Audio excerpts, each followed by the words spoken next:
नमस्कार विद्यार्थी मित्रांनो मित्रांनो आपण या ठिकाणी आज पोस्टमन भरतीचा जो पेपर 1 असतो तो नेमका कशा पद्धतीचा असतो, त्याच्यामध्ये प्रश्न कसे असतात, त्याच्यात सुरुवातीला काय सूचना असतात, जीके चे प्रश्न कसे असतात, गणित बुद्धिमत्तेचे प्रश्न कसे असतात, हे सगळं आपण या ठिकाणी बघणार आहोत. ओके, शेवटपर्यंत व्हिडिओ बघा, कारण की बरेच जण कमेंट्स करत होते की जुन्या प्रश्नपत्रिका आमच्यासाठी घेऊन या. मित्रांनो, आता त्या मी या ठिकाणी तुमच्यासाठी उपलब्ध करून देत आहे. याची पीडीएफ सुद्धा तुम्हाला आपलं जे एमपीएससी स्पर्धा विश्व नावाचं जे टेलिग्राम चॅनल आहे, ओके, एमपीएससी स्पर्धा विश्व, ज्याची लिंक मी तुम्हाला खाली डिस्क्रिप्शन मध्ये देतो, त्यावर तुम्हाला ही पीडीएफ भेटून जाईल. आणि आपलं जे ऍप्लिकेशन आहे, ओके, STI RCP, या ऍप्लिकेशनवर सुद्धा तुम्हाला या ठिकाणी ही पीडीएफ भेटणार आहे. ओके, STI RCP ऍप्लिकेशनची लिंक तुम्हाला मी खाली डिस्क्रिप्शन मध्ये देतो आहे, ज्याच्यावर आपला पोस्टमन भरतीचा एक लहान अत्यंत बेस्ट आणि उत्कृष्ट असा कोर्स आपण डेव्हलप केलेला आहे. तो कोर्स सुद्धा तुम्हाला त्या ठिकाणी जॉईन करता येईल. ओके, तर चला आपण या ठिकाणी सुरुवात करतो आहोत. तुमच्या मनातले सगळे डाऊट्स या ठिकाणी क्लिअर होतील. कसे प्रश्न येत आहेत बघा. सगळ्यात महत्वाचं मित्रांनो, पोस्टमन भरतीमध्ये पेपर 1 आहे, पेपर 2 आहे आणि पेपर 3 आहे. आता याच्यामध्ये थोडंसं क्लिअर करतो, बऱ्याच जणांच्या ज्या कमेंट्स आहेत त्याच्यानुसार पेपर 1 तुम्हाला इथे 100 गुणांसाठी आहे, 90 मिनिटांचा. ओके, पेपर 2 तुम्हाला या ठिकाणी जर बघितला तो 60 गुणांसाठी आहे. किती? 60. इथे काय आहे मित्रांनो, 60 गुणांमध्ये 15 दुनी 30 गुणांना भाषांतर आहे आणि 15 गुणांना निबंध लेखन, 15 गुणांना पत्रलेखन. पेपर 3 मध्ये काय आहे, स्किल टेस्ट आहे. आता इथे पेपर 2 मध्ये काही जणांचे कमेंट्स येतात, ते निबंध कशात लिहायचे, पत्र कशावर लिहायचे. मित्रांनो, ते मराठीमध्ये लिहायचे आहेत, या आधी लक्षात घ्या. ओके, आणि ते पीसी वर लिहायचे नाहीये, ते तुम्हाला लेखी कागदावर लिहावे लागतात. हा मुद्दा क्लिअर करून घेतोय. पुढचं, इथे पेपर 1 मध्ये अजूनही काही जणांना कळत नाहीये, आपल्या कोर्सच्या विद्यार्थ्यांना आणि इतरांना सुद्धा सांगितलं, पेपर 1 चा सिलेबस नीट लक्षात घ्या. 100 गुणांमध्ये 70 गुणांना गणित आणि बुद्धिमत्ता आहे आणि याच्यामध्ये 30 गुणांना जीके आहे. या 70 मध्ये सुद्धा 40 गुणांना गणित आहे आणि 30 गुणांसाठी बुद्धिमत्ता आहे. हे नीट लक्षात घ्या, आधी सिलेबस लक्षात घ्या. पुढचं काही काही लोक विद्यार्थ्यांना मूर्खत काढण्याचा धंदा करतायत. मित्रांनो, मराठी व्याकरण तुम्हाला नाहीये, आधी लक्षात घ्या.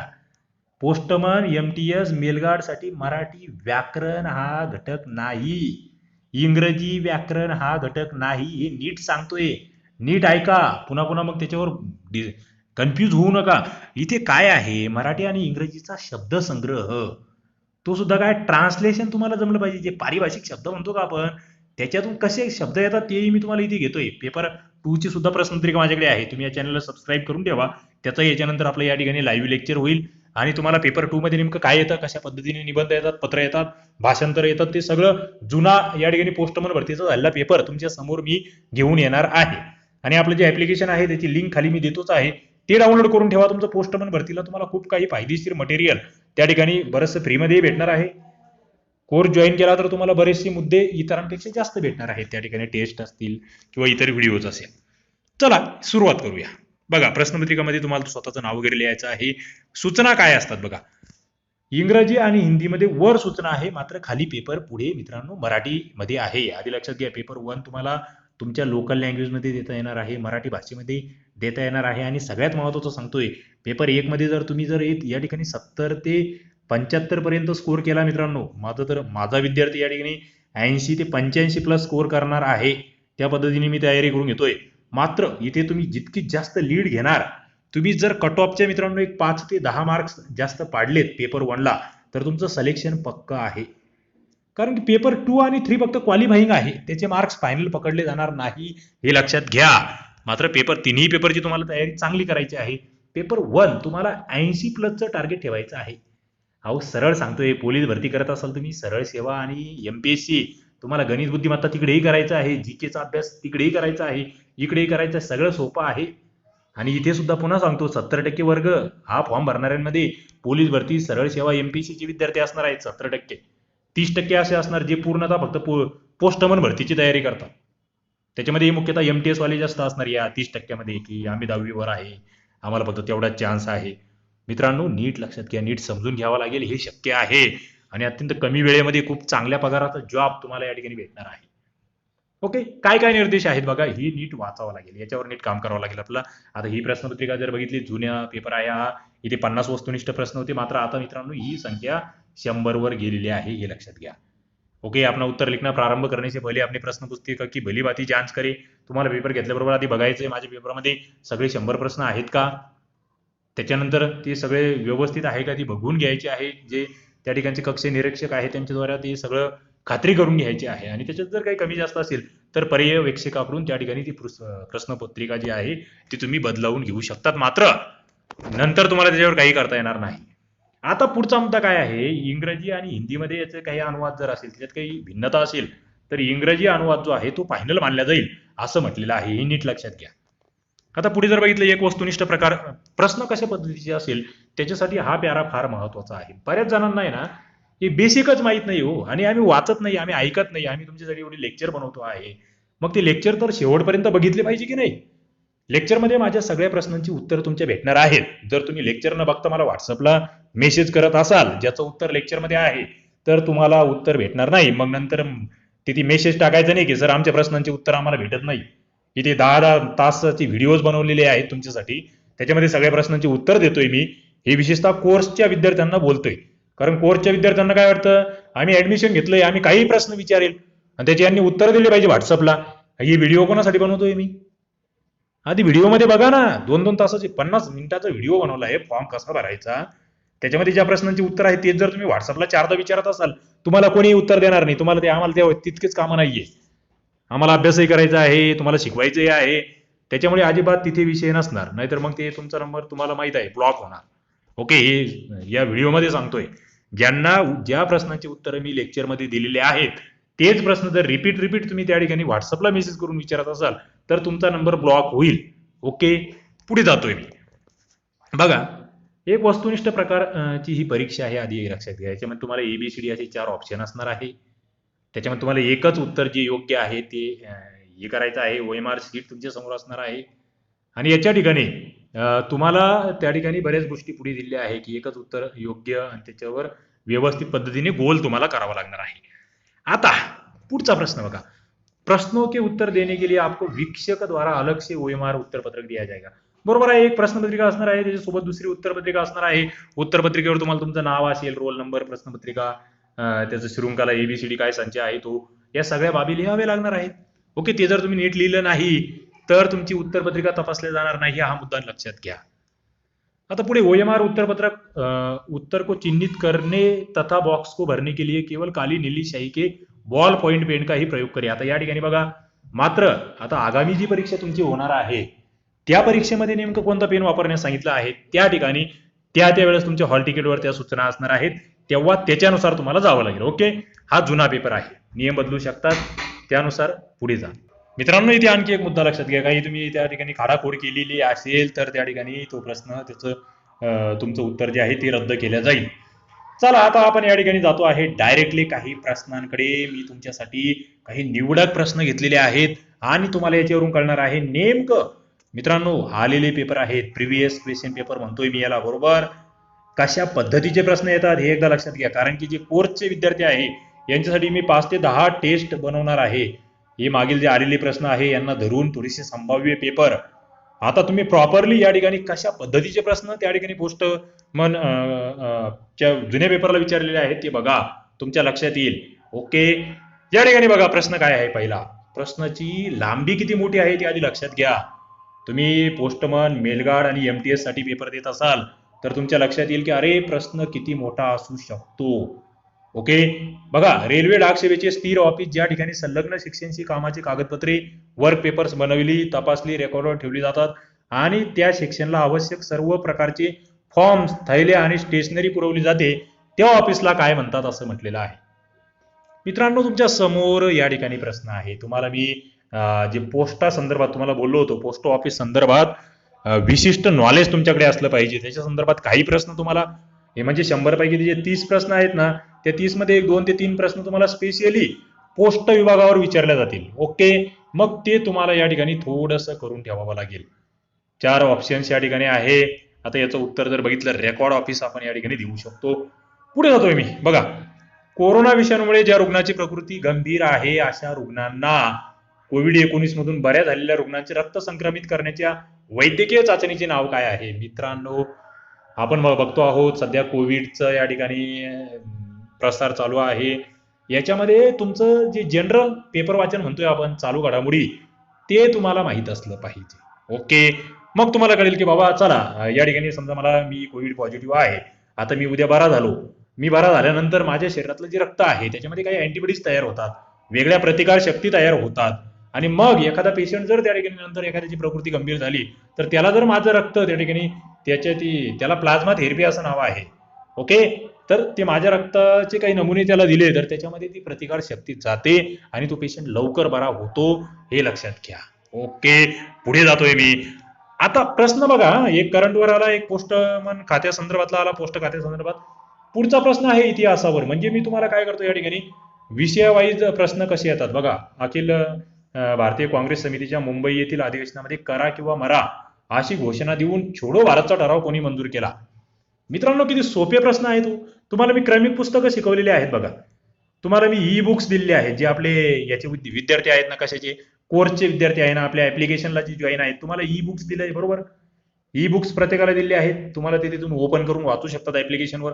त्याच्यामध्ये तुम्हाला इतिहासाचा प्राचीन इतिहास, मध्ययुगीन इतिहास, आधुनिक भारताचा इतिहास, 11वीचा इतिहास सगळ्यांचे पुस्तक दिले आहे. पॉलिटीचं पुस्तक दिलंय, त्याच्यानंतर भूगोलाचे पुस्तक दिले, सायन्स दिले, इकॉनॉमिक दिले. म्हणजे त्या नोट्स ज्या मी काढलेल्या आहेत त्याच्यातून अभ्यास करा ना. हे संपलं नाही. हे सगळं आहे ना आपलं त्याच्यामध्ये. ओके. मात्र अभ्यास करावा लागेल. अभ्यास करावा लागेल. तुम्ही म्हटले आम्ही काहीच वाचत नाही. उत्तर काय आहे? महात्मा गांधी उत्तर आहे.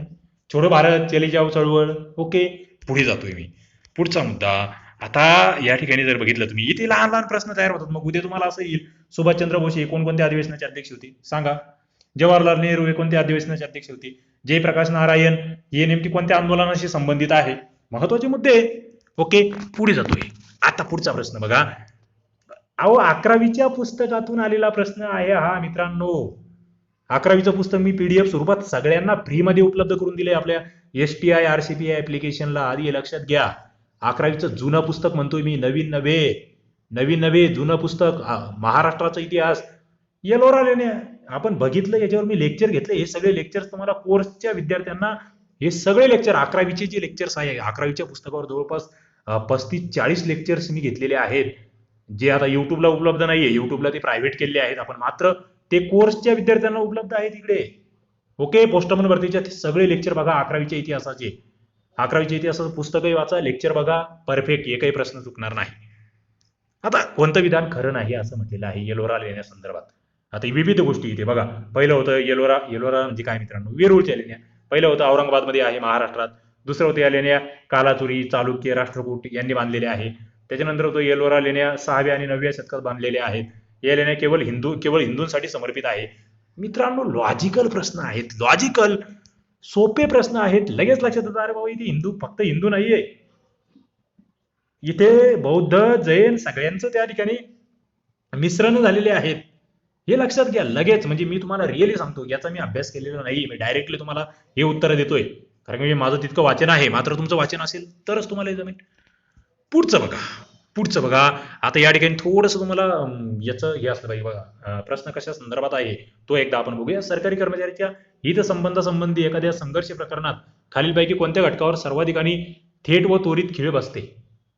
बघा, सरकारी कर्मचारी आहे, तुम्ही उद्या बनणार आहात, त्या संदर्भातला आहे की कर्मचाऱ्याची प्रतिष्ठा, जनतेने कार्यालयावर ठेवलेला विश्वास, कार्यालयाचे औचित्य आणि भारताची घटना. एखादा जर संघर्ष झाला त्या ठिकाणी तर नेमकं काय घडून येतं? मित्रांनो, या ठिकाणी जर बघितलं तुम्ही तर त्या ठिकाणी कर्मचाऱ्याचा हितसंबंध हा शब्द प्रयोग फार महत्वाचा आहे. इथे त्याच्या प्रतिष्ठेचा प्रश्न असतो त्या कर्मचाऱ्याच्या. एवढं लक्षात घ्या. त्याच्या हितसंबंधाबद्दल बोलले जाते. प्रश्न काय विचारलाय ते ज्यांना कळालं त्यांना याचं उत्तर देता येईल. पुढे जातोय मी.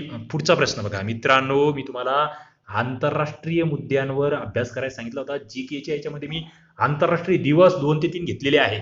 आपण एक संभाव्य प्रश्नपत्रिका आपल्या युट्यूब चॅनलला सर्वांसाठी फ्रीमध्ये उपलब्ध आहे आणि ऍप्लिकेशनला सुद्धा कोर्सच्या विद्यार्थ्यांना उपलब्ध आहे. ओके. GKचे 30 प्रश्न आपण घेतलेले होते की कशा पद्धतीचे प्रश्न येऊ शकतात.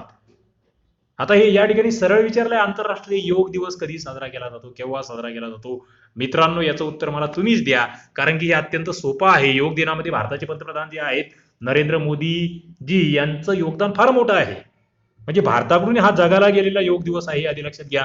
4 तारखा तुमच्या समोर आहेत. 4 पैकी एक उत्तर तोंडपाठच असलं पाहिजे याचं उत्तर. मी हे शिकवलेलं आहे. योगदानावर मी सेपरेट लेक्चर सुद्धा घेतलेलं आहे. पुढे भारतातील खालीलपैकी कोणत्या भागामध्ये उन्हाळी पहिला पाऊस पडतो? मित्रांनो, नैऋत्य मान्सून आणि ईशान्य मान्सून असे 2 घटक आहेत पावसामध्ये. भूगोलाचा प्रश्न आहे. तुम्हाला मी भूगोलाचे ई बुकही पुरवलेले आहेत. भूगोलाच्या क्रमिक पुस्तकावरील लेक्चर टाकलेले आहेत. रॅपिड रिव्हिजनचे लेक्चर तुम्हाला दिलेले आहेत. ऍप्लिकेशनला सगळे अवेलेबल आहेत. आणि अजून खूप साऱ्या पीडीएफ्स या ठिकाणी आपल्या अपलोड होणार आहे कोर्सच्या विद्यार्थ्यांसाठी स्पेशली. त्याच्यामुळे कोर्स जॉईन केलेले विद्यार्थी आहेत त्यांनी या ठिकाणी बिनधास्त राहा. तुमचा संपूर्ण अभ्यास मी करून घेणार आहे. ओके. उन्हाळी पहिला पाऊस कुठे पडतो? पश्चिम घाट, हिमालय, मेघालयीन पठार, पूर्व घाट. मित्रांनो, लॉजिकल आहे. ज्यांनी सगळे लेक्चर पाहिले कोर्सच्या विद्यार्थ्यांनी, इथे भूगोलाचं मी तुम्हाला टोटली भूगोलाचे जवळपास 50 ते 60 व्हिडिओज आपले आहेत आणि अजून ते टाकले जाणार आहेत. त्यांना या प्रश्नाचं उत्तरच देता आलं पाहिजे. मी उत्तर देत नाहीये, एवढे सोपे उत्तर मी देणार नाही. चला खाली कमेंट बॉक्समध्ये सांगा 36चं उत्तर. पुढे 37. क्षेत्रफळानुसार भारतातील खालीलपैकी कोणते राज्य सर्वात मोठे राज्य कोणते? किती सोपं आहे. महाराष्ट्राचा क्रमांक किती लागतो? क्षेत्रफळ म्हटलं की मग राजस्थान सर्वात मोठी की उत्तर प्रदेश? काही जण कन्फ्युज होतील. मित्रांनो, क्षेत्रफळामध्ये राजस्थान 1 नंबर आहे. लोकसंख्येमध्ये सर्वात मोठं राज्य कोणतं आहे? उत्तर प्रदेश. आता मला सांगा, महाराष्ट्र क्षेत्रफळात कितवा आणि लोकसंख्येत कितवा? महाराष्ट्राचं क्षेत्रफळ किती आणि महाराष्ट्राची लोकसंख्या किती? 2011 नुसारची लोकसंख्या मला सांगायची आहे. यूपीची लोकसंख्या किती आहे हे माहीत असलं पाहिजे. हे शिकवलेलं आहे. या सगळ्यांवर लेक्चर्स घेतलेले आहेत मी आणि तुम्हाला सगळ्यांना लेक्चर्स उपलब्ध करून दिलेले आहेत. पुढे जातोय राज्यघटना. मी तुम्हाला सांगितलं होतं की बाबांनो, राज्यघटनेवर सुद्धा प्रश्न आहेत, पॉलिटीवर प्रश्न आहेत, भूगोलावर प्रश्न आहेत. बघा, भारतीय राज्यघटनेसंदर्भात कोणते विधान बरोबर नाही? मित्रांनो, बेसिक तुम्हाला मी सांगितलंय, 12वीचं जे राज्यघटनेचं पुस्तक आहे ना, ओके, 12वीच्या राज्यघटनेच्या पुस्तकावर आपण तुमच्या जीकेच्या टेस्ट घेतलेल्या आहेत. तुम्हाला त्याचं पीडीएफ मी ऍप्लिकेशनला दिलं आहे. पॉलिटीचं ई बुकवर सुद्धा ई बुक तुम्हाला मी उपलब्ध करून दिलेलं आहे. ओके. आणि त्याचे व्हिडिओ लेक्चर्स आहेत. 12वीच्या पुस्तकावर मी तुम्हाला व्हिडिओ लेक्चर्स दिलेले आहेत. ओके. मूलभूत हक्क, मार्गदर्शक तत्वे, सरनामा, घटना समित्या, हे सगळे सुरुवातीचे टॉपिक तुम्हाला करावेच लागणार आहेत. कोणते विधान बरोबर नाही बघा. आणि हे लॉजिकल आहे. लॉजिकल आहे. सर्व व्यक्तींना कोणत्याही धर्मावर विश्वास ठेवण्याचे स्वातंत्र्य देते. भारतीय राज्यघटना बरोबर आहे का? धार्मिक अल्पसंख्याकांमधील नागरिकांना समानता सुनिश्चित करते. बरोबर आहे का? एका विशिष्ट धर्माला अधिकृत दर्जा मिळतो. बरोबर आहे का? धर्माच्या कारणास्तव भेदभाव करण्यास मनाई आहे. बरोबर आहे का? 2 ते 3 सेकंद आहे. चला उत्तर द्या. मी सांगितलेला अभ्यास ज्यांनी केलाय, ज्यांनी माझे सगळे लेक्चर्स पाहिले, त्यांना या प्रश्नाचे उत्तर असे चुटकी सरशी देता आले पाहिजे. आणि हे ज्यांना जमतील त्यांनाच तो 80+ स्कोर घेता येईल. जे म्हणतायत की सर आमच्या डोक्याच्या वरून चाललं, त्यांना मग व्यवस्थित मी सांगतोय तसा अभ्यास करावा लागेल. आणि ज्यांनी कोर्स जॉईन केलाय त्यांच्याकडून मी तो अभ्यास करून घेतो आहे. सरळ आहे, चुकीचं. एका विशिष्ट धर्माला अधिकृत दर्जा कुठे आहे हो भारतामध्ये? भारतात सांगितलंय का बाबा हिंदू धर्म हा अधिकृत आहे किंवा मुस्लिम धर्म, इस्लाम धर्म किंवा मग बौद्ध धर्म असं सांगितलंय? नाही. लॉजिकल आहे. 3 नंबरचं उत्तर या ठिकाणी होतं. पुढे जातोय मी. पुढचा प्रश्न बघा, 39 नंबरचा प्रश्न. पंचायत राज प्रणालीमध्ये कोणत्या पातळीवर सरकारचा समावेश आहे? मित्रांनो, पंचायत राजवर प्रश्न आहे. पॉलिटी वेगळं, पंचायत राज वेगळं. मग पंचायत राज संदर्भातल्या समित्या, तुम्हाला पंचायत राज संदर्भातले सगळे लेक्चर्स उपलब्ध आहेत. अजून काही लेक्चर जर अजून अपलोड झालेले नसतील तर मी काही दिवसात करणार आहे. ओके. थोडंसं 10-15 दिवस, 8 दिवस जरा दम का. काय होतंय, काही जण ते कोर्सला ऍडमिशन घेतलेल्यांना असं वाटतं आम्ही 1,00,000-2 लाख रुपये भरले, लगेच असे एका दिवसामध्ये 5-10 मेसेज पाठवून मोकळे होतात. सर हे सापडत नाहीये, त्याच्यात हे नाही, ते नाही, ते नाही, मला ओपन होत नाही पीडीएफ. अरे आपलं नेटवर्क किती आहे ते चेक करा व्यवस्थित. त्याच्यामधले पीडीएफ फाईल मोठ्या आहेत. थोडंसं दम धरा, थोडंसं ट्राय करा. बऱ्याच जणांचं तुझे कोर्सवाल्यांना कळतच नाहीये, म्हणजे बघतच नाही हो. अरे बाबा, कोर्समध्ये जा, तिथे व्हिडिओ सगळे अनलॉक झालेले आहेत. तिथे बघा, उठलं का ते ऍडमिशन घेतलं का पहिला मेसेज येतो, सर मला बॅच कोड पाठवा. अरे कोर्स घेतलाय तुम्ही, बॅच नाही घेतलेली, मग ते बॅच कोडचा विषयच येत नाही तिथे. म्हणजे मी थकून गेलोय त्यांना ते रिप्लाय देऊ बाबा हो बॅच कोड नसते, तुमचा कोर्स आपोआप तुम्ही पेमेंट केलंय ऍप्लिकेशनला की आपोआप त्या ठिकाणी अनलॉक होतो. ते आमच्या हातात काहीच नाही. ते मी फक्त शिकवण्याचं काम करतो, माझा आणि त्याचा काही संबंध नाहीये. ते नाव फक्त माझ्या नावाने दिले गेलेलं आहे, STRCP. माझा आणि ते RCP त्या ऍप्लिकेशनचा काही संबंध नाही. मी फक्त मार्गदर्शक आहे. तुमचे पैसे माझ्याकडे येत नाही, मी फुकट शिकवतो, या आधी लक्षात घ्या. ओके. ते ऍप्लिकेशन एका अकॅडमीचं आहे, 10 स्पर्धा विश्व करिअर अकॅडमी, आणि ती अकॅडमी माझी नाहीये, या आधी लक्षात घ्या. ओके. मग तुम्ही म्हणाल तुम्ही आम्हाला शिकवतायत, मी शिकवतो ना फुकट, मला काय माझी आवड आहे. ओके. चला आपण सुरुवात करूया. बिनकामाची बडबड आपल्याला नकोय. आता कोणत्या पातळीवर सरकारचा समावेश आहे सांगा. खाली ऑप्शन्स होते तुमच्या समोर. मित्रांनो किती सोपं आहे. या ठिकाणी जर बघितलं तुम्ही 2 नंबरचं उत्तर येतं. याचं काय येतं बघा. गाव पातळीवर काय आहे? ग्रामपंचायत. तालुका पातळीवर पंचायत समिती. जिल्हा पातळीवर जिल्हा परिषद. मला सांगा पंचायत राजसाठी केंद्र स्तरावर कोणती समिती स्थापन झाली होती, कधी झाली होती? राज्यामध्ये त्रिस्तरीय समिती जी होती बाबा, ती त्रिस्तरीय पंचायत राज असलं पाहिजे, त्याच्यासाठीची समिती कोणती आहे, कोणाच्या अध्यक्षतेखाली आहे? उत्तर देता आले पाहिजेत. हा, ज्यांना उत्तर देता येत नाही त्यांना मग त्यांनी जरा विचार करा आणि आपला अभ्यास वाढवा. कारण की जी के आहे 30 पैकी 30 मार्क्स या ठिकाणी टार्गेट असलं पाहिजे. मग 27-28 तरी आपले आले पाहिजे. आता इथे जम्मू काश्मीरचे सध्याचे लेफ्टनंट गव्हर्नर विचारलेले आहेत. तुम्हाला प्रत्येक राज्याचे लेटेस्ट मधले माहित असले पाहिजे. जम्मू काश्मीर नव्याने अस्तित्वात आलेलं राज्य आहे. पॉलिटीचा प्रश्न आहे, माहित असलं पाहिजे. सांगा सध्याचे कोण आहेत, तुम्हीच सांगा, उत्तर द्या मला. चला एकदम सोपा प्रश्न. इथे महाराष्ट्राचे सांगा बरं सध्याचे राज्यपाल कोण आहे. बस सोपं विचारतो एकदम. चला पुढे. आता गणिताचे प्रश्न कसे पहा. आणि गणित तुम्हाला माहित आहे, ज्यांनी आपले सगळे लेक्चर्स पाहिले त्यांना माहित आहे की गणित आणि बुद्धिमत्ता मी कसं शिकवतो आहे. म्हणजे इतकं बेसिक लेवलचं तुम्हाला कोणीही शिकवणार नाही मित्रांनो. मी सगळे विद्यार्थी 10वी पास झाले आहेत, एकदम नवीन आहेत असे म्हणून गणित बुद्धिमत्तेचे लेक्चर घेतो आहे. पूर्णतः क्रमिक पुस्तकं 4थी ते 10वीचे सगळे आपण कव्हर करणार आहोत. बघा काय येत आहे. पहिल्या 10 विषम संख्यांची सरासरी किती?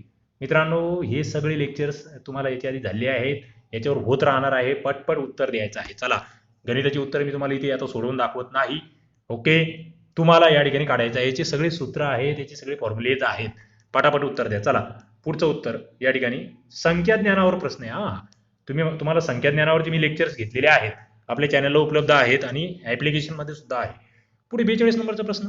ए आणि बी हे 2 पोस्टमन आहेत, दोघे मिळून 4 तासात 100 पत्रे वितरित करतात. जर एका तासात 100 पत्रे वितरित करू शकत असेल तर जर इथे हे म्हटलं, जर ए हा एकटा 6 तासात 100 पत्रे वितरित करतो तर बी हा एकटा 100 पत्रे किती वितरित करेल समजा, असं म्हटलेलं आहे. ओके. आता मित्रांनो या ठिकाणी तुमच्या समोर काय आहे होय, काळ काम विवेक जे आहे ना त्या घटकावर हा प्रश्न आहे. चला उत्तर काढा आणि मला कमेंट बॉक्समध्ये उत्तर द्या. रेल्वेवरचे प्रश्न तुम्हाला मी सांगितले की याच्यावर प्रश्न येणार म्हणजे येणार. हे सगळं आपण अजून करून घेणार आहे. त्याच्यावरचे काही लेक्चर्स बाकी आहेत, ते सगळे अपलोड होतील, आपल्या कोर्समध्ये अपलोड होतील. आपण सुरुवातीचे काही लेक्चर्स मित्रांनो, काही म्हणतोय, काही लेक्चर्स हे युट्यूबवर लाईव्ह घेतो आहेत, जे सर्वांना फ्री असेल. मात्र नंतरचे लेक्चर जे आहेत ते फक्त कोर्सच्या विद्यार्थ्यांना भेटेल, आधी लक्षात घ्या. त्याच्यामुळे तुम्ही नवीन असाल तर खाली डिस्क्रिप्शन मध्ये लिंक आहे, आजच त्या ठिकाणी कोर्सला जॉईन व्हा. ई बुक्स, टेस्ट सगळं सोडवायला आतापासून सुरुवात करा. ओके. उत्तर येतं तुम्हीच काढायचं आहे आणि मला द्यायचं. फक्त मला तुम्हाला टॉपिक सांगायचं आहे कशावर प्रश्न येत आहेत. बघा इथे तेच आहे, कारचा वेग काळकाम वेगावरचा प्रश्न आहे. पटपट सोडवायचं आणि मला उत्तर द्यायचं आहे. पुढे बघा या ठिकाणी तुमचं पुढचा प्रश्न सरळ येतो आहे, प्रतिमा भाड्या संदर्भातला वगैरे प्रश्न या ठिकाणी तुम्हाला दिसतो आहे. सोपा लॉजिकल प्रश्न आहे. म्हणजे या ठिकाणी सरळ 4 महिने भाडे जर 13,000 आहे, जर प्रतिमा भाडे समान असेल तर तो व्यक्ती पूर्ण वर्षाचे भाडे किती भरेल. काय म्हणतात या ठिकाणी 4 महिन्याची 13,000 आधी 13,000ला 4 ने भागून घ्यायचं, नंतर एका महिन्याचं भाडं निघेल, त्याला गुणिले काय करायचे 12 करायचे. बस संपलं. किती जणांना उत्तर येतं बघूया. 45चं पटकन मला खाली सांगा. आणि तुम्हाला मी सांगितले बॉड मासच्या नियमावर किती उदाहरणं येतात बघा. मी त्याच्यावर मग तुम्हाला बेरीज वजाबाकी गुणाकार भागाकार सगळे बेसिक लेक्चर घेतले आणि आता पुढे आपण त्याच्यात जातोय. पटकन या ठिकाणी हा नियम वापरायचा आणि याचं उत्तर काढायचं आहे. काय येतंय उत्तर मला सांगा. उत्तर तुम्हालाच द्यायचे आहेत, कारण की याच्यावर तुम्हाला माहिती आहे मी किती लेक्चर घेतोय. एका एक दिवसामध्ये 4-4, 5-5 लाईव्ह घेतोय. मग तेव्हा तुम्हाला जर वेळ नसेल बघण्यासाठी, नंतर म्हणायचं नाही तुम्ही सोडवून दाखवा म्हणून. ओके. कारण ते लेक्चर ज्यांनी पाहिले त्यांना या उत्तर यांची देता येणार. पुढे 90चे किती टक्के म्हणजे 120. आता इंटरेस्टिंग प्रश्न आहे, शेकडेवारीवरील प्रश्न आहे. उत्तर तुम्हाला देता आलं पाहिजे. काय उत्तर तुम्हाला देता आलं पाहिजे. सरळ अहो प्रश्न कट होत जातात, हो कट होत जातात. 90 ही संख्या आहे, याची 120% तुम्हाला दाखवायची म्हणजे हे 90 पेक्षा जास्तच येणार आहे. म्हणजे इथे 75 आणि 80 तर कटच होतात. राहिले फक्त 120 आणि 4/3 लगेच उत्तर येतं. पुढे तेच पुन्हा शेकडेवारीवर प्रश्न. 40च्या 80%, 25च्या 4/5 पेक्षा किती जास्त आहे. लॉजिकल आहे, सरळ आहे. तुम्हाला या ठिकाणी म्हणजे त्या ठिकाणी 40 गुणिले 80/100 करायचे आहे. इज इक्वल टू मध्ये तुम्हाला 25 गुणिले 4/5 करायचे आहे. दोघांमध्ये कितीचा फरक आहे बघायचं आहे. ओके, लॉजिकल आहे. चला 48चं उत्तर तुम्ही द्यायचं आहे. पुढे नफा तोट्यावरचा प्रश्न आहे. प्रश्न तुमच्यासाठी आहे, उत्तर तुम्हीच द्यायचं आहे. सोपं बघा, 1 रुपयाला 12 पेन्सिल विकल्या, एका व्यक्तीला 20% तोटा झाला, 20% फायदा होण्यासाठी किती विकावे लागेल? मित्रांनो, सरळ सूत्र आहे याचं सूत्र. ओके, एक सूत्र आहे, फॉर्म्युला आहे, त्याच्यात टाका आणि उत्तर काढा. पुढे जातो मी. 50 नंबरचा प्रश्न, सरळ व्याजाने 800 रुपये वर 4 वर्षामध्ये 160 रुपये मिळतात, तर व्याजाचा दर किती? सरळ व्याज, चक्रवाढ व्याजावरील प्रश्न आहे. उत्तर मला तुमच्याकडून पाहिजे आहे आणि उत्तर तुम्ही देणार आहात. मित्रांनो, या ठिकाणी काही प्रश्नांची मी चर्चा केली आहे. याच्या पुढील लेक्चरमध्ये सुद्धा असेच प्रश्न जुन्या परीक्षांना आलेले मी घेऊन येणार आहे. तुम्हाला व्हिडिओ आवडला असेल तर लाईक करा, आपल्या मित्रांना शेअर करा आणि पोस्टमन एमटीएस भरतीची सुवर्ण संधी आहे, ती सोडू नका.